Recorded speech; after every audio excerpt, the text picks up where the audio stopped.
Bonjour à tous, je suis Kevin Gall, ministère prophétique. Nous sommes le 2 mai 2021, il est 12h30. Ce matin, j'ai prié et j'ai reçu. Et comme j'ai reçu le pain spirituel de Dieu, je voulais vraiment rendre grâce et multiplier ce même pain spirituel pour vous le distribuer à chacun d'entre vous qui allez écouter cette modeste vidéo. Bon, pour ceux qui suivent là, ces quelques jours, nous avons été interpellés par le Seigneur, qui, en vérité, est très mécontent. Actuellement, nous sommes dans une saison, nous savons qu'il y a beaucoup d'hypocrisie dans les assemblées, et bien évidemment, le ton de Dieu change. Et il faut que les hommes, et principalement ceux qui se disent croyants, sachent ce que Dieu va faire de cette apostasie, ce que Dieu va faire de cette hypocrisie, et comment il va prendre les uns et les autres pour les humilier. Car oui, il y a une humiliation qui arrive. Une grande humiliation qui arrive pour l'Église. C'est encore le thème d'aujourd'hui, et ce sera encore le thème, jusqu'à ce que je reçoive autre chose à dire à cette génération perverse et incrédule. D'ailleurs, j'aimerais tout de suite reposer les bases, mais vraiment, Jésus a dit en Matthieu 17, verset 17, « Race incrédule et perverse, jusqu'à quand serai-je avec vous? Jusqu'à quand vous supporterai-je » Le Seigneur a parlé ainsi à ses disciples, simplement parce qu'ils n'ont pas réussi à chasser un démon pour libérer une personne. Pourtant, ils ont essayé, mais ils n'ont pas réussi. Donc ils avaient la volonté de faire, mais apparemment, ils n'avaient pas suffisamment de foi pour parvenir à faire la volonté de Dieu sur ce point. Je veux juste que vous réfléchissiez à ce que Dieu, par Jésus-Christ, peut penser actuellement des assemblées apostates d'aujourd'hui. Si le Seigneur Jésus est très exigeant envers ses ministres qu'il a lui-même établis et envoyés, au point de leur dire qu'ils sont une race incrédule et perverse, à plus forte raison, le Seigneur a des choses à dire et des paroles dures à donner à ceux qui n'ont pas été établis par Jésus et qui se sont envoyés eux-mêmes. Et est-ce que vous savez qu'en cette fin des temps, beaucoup se sont envoyés eux-mêmes. Beaucoup ont été appelés, mais beaucoup se sont détournés et sont allés au-delà de ce qui était écrit. Je parle des prédicateurs. Ou beaucoup se sont comportés autrement que ce qu'ils auraient dû se comporter. Je parle des œuvres. Nous sommes en vérité tous une race incrédule et perverse. En cette fin des temps, nous sommes, comme Ésaïe l'a dit, au chapitre 30, au verset 9, nous sommes un peuple rebelle. Nous sommes des enfants menteurs, des enfants qui ne veulent pas écouter la loi de l'Éternel.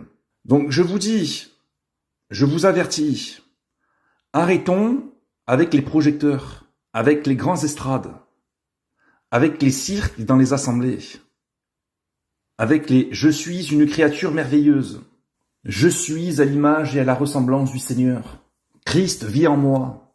Arrêtons tout ce cirque. C'est extrêmement dangereux quand on est hypocrite devant Dieu. Dieu a des sérieux reproches à faire à ses ministres. Il faut vite descendre de l'estrade. Il faut vite passer des premières places aux dernières places. Il faut faire ces choses nous-mêmes avant que le Seigneur ne se lève pour le faire lui. Je vous dis qu'il faut arrêter l'hypocrisie parce que le Seigneur a des reproches à faire à cette génération. Le cœur et l'état d'esprit. Les motivations. Il faut s'humilier. Luc chapitre 18, verset 13. Le publicain se tenant à distance n'osait même pas lever les yeux au ciel, mais il se frappait la poitrine en disant « Ô Dieu, sois apaisé envers moi qui suis un pécheur. » Je vous le dis, celui-ci descendit dans sa maison justifié plutôt que l'autre. Car quiconque s'élève sera abaissé, et celui qui s'abaisse sera élevé. En cette fin des temps, en temps d'apostasie, il y a vraiment intérêt à être comme ce publicain. Il faut s'écraser, mais vraiment, pas devant les projecteurs, pas devant les caméras, pas en se prenant en photo, pour montrer ça dans les réseaux sociaux de partout. Jésus a parlé des pharisiens. J'ai fait des vidéos, mais le Seigneur continue de me mettre à cœur de continuer, jour et jour, de rabâcher ces mêmes choses. L'hypocrisie, c'est ça qui gangrène l'Église et les ministres. Et Dieu parle d'humilier. Ça va être terrible. Il y a quelque chose que nous n'avons pas compris dans les évangiles. Il y a quelque chose que nous n'avons pas compris dans toute la Bible. Et je vais continuer mon message en vous parlant de Dieu, de son identité, et de la discipline des saints anges de Dieu. Et vous allez voir que ça n'a rien à voir avec nous les hommes, avec notre race. Donc là aussi, il faut poser les bons fondements, les bonnes bases. Osée chapitre 12, verset 5. L'Éternel est le Dieu des armées, son nom est l'Éternel. Vous pouvez mettre Jésus, ça marche très bien également. Il est le Dieu des armées. Avez-vous déjà fait l'armée? Et savez-vous comment ça se passe? À l'armée, on ne se moque pas de Dieu. Il est le Dieu des armées. Il est question ici d'une grande discipline que nous devons à Dieu, d'une extrême intégrité et d'une extrême loyauté envers Dieu. Et surtout, il est question d'une grande crainte de Dieu. Il faut obéir au pas, au doigt et à l'œil. C'est cette discipline que le Saint-Esprit veut inculquer en nous. C'est cette connaissance que le Saint-Esprit veut transmettre en nous. Cette vérité, cette vision des choses. Dieu n'est pas le Père Noël. Et la première chose que Dieu fait quand on rentre dans son royaume, en esprit, c'est qu'il nous brise. Il nous brise. Il brise notre orgueil, notre nature adamique, pécheresse, rebelle, incrédule, perverse. Il nous détruit, il nous tue, il tue notre vieil homme. Il tue le moi, le je. Il ne veut même plus qu'on vive pour nous-mêmes. Il veut qu'on vive pour lui et il veut vivre en nous. Dieu ne vit pas dans le cirque, il vit dans l'ordre. Vous croyez que dans le ciel, c'est le cirque? Où chacun fait ce qui lui plaît? Les anges de Dieu eux-mêmes ne s'appartiennent pas à eux-mêmes. Psaume 103, verset 20. Bénissez l'Éternel, vous ses anges, qui êtes puissants en force et qui exécutez ses ordres, en obéissant à la voix de sa parole. Bénissez l'Éternel, vous toutes ses armées, qui êtes ses serviteurs et qui faites sa volonté. Voilà la vie d'un ange. Ils passent leur temps à louer Dieu et à exécuter ses ordres en obéissant à sa parole.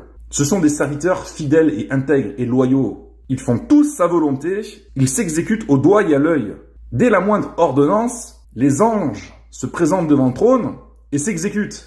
Et vous allez voir comment ils s'exécutent. C'est l'armée là-haut, c'est l'armée. Ça ne rigole pas, ça ne plaisante pas. Ça ne discute pas les ordres. Ça ne fait pas de débat sur les ordres venant de Dieu, sur les lois de Dieu, sur les commandements de Dieu. Il n'y a que sur la terre qu'on voit ça. Il n'y a que dans les assemblées perverses qu'on voit ça. Il n'y a que dans les sectes qu'on voit ça. En temps d'apostasie, tout le monde discute sur tout. Tout le monde discute sur les commandements de Dieu, sur les ordres de Dieu. Chacun donne son avis.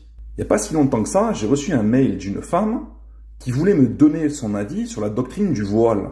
À mon avis, et puis elle m'a écrit toute une tartine de ses avis à elle. Ma réponse s'est faite en 2 lignes, et c'est fini.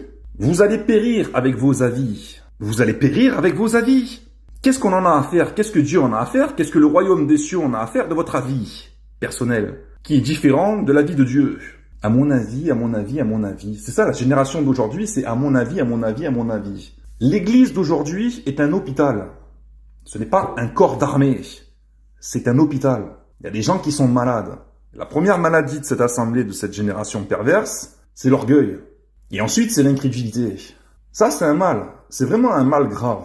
On n'a vraiment pas compris comment ça se passait en haut, en fait. Ça n'a vraiment rien à voir. Matthieu chapitre 6, verset 9. Voici donc comment vous devez prier.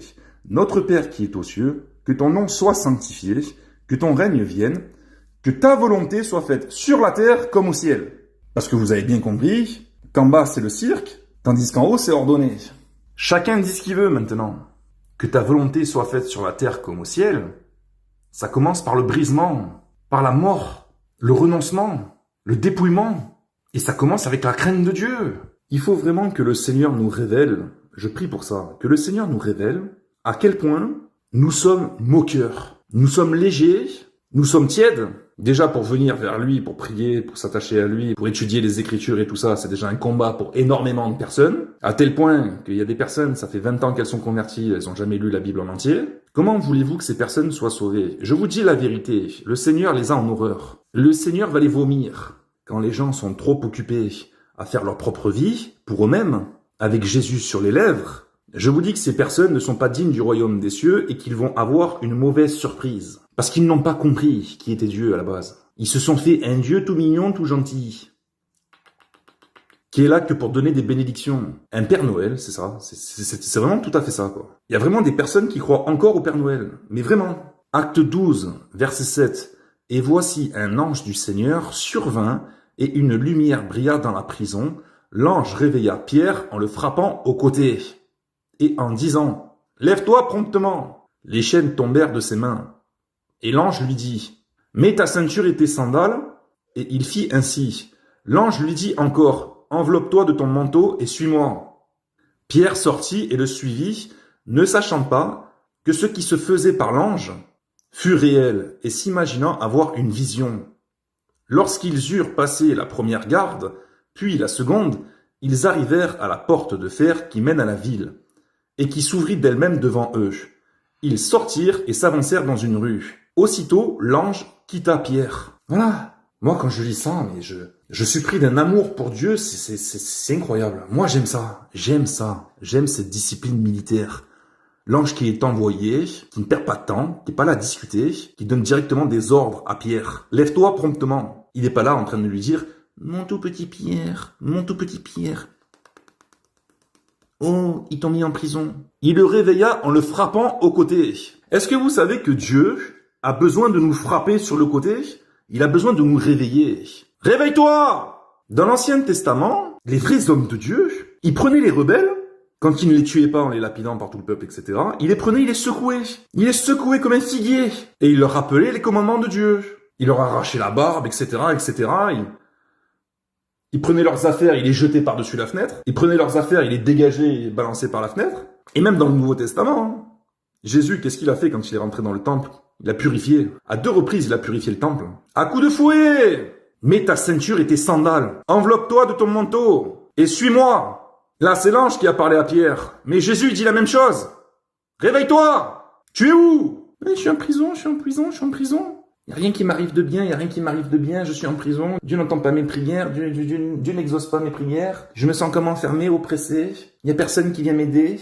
Elle est où ta vie avec Dieu? Est-ce que tu les connais, les exigences de Dieu? Ta discipline?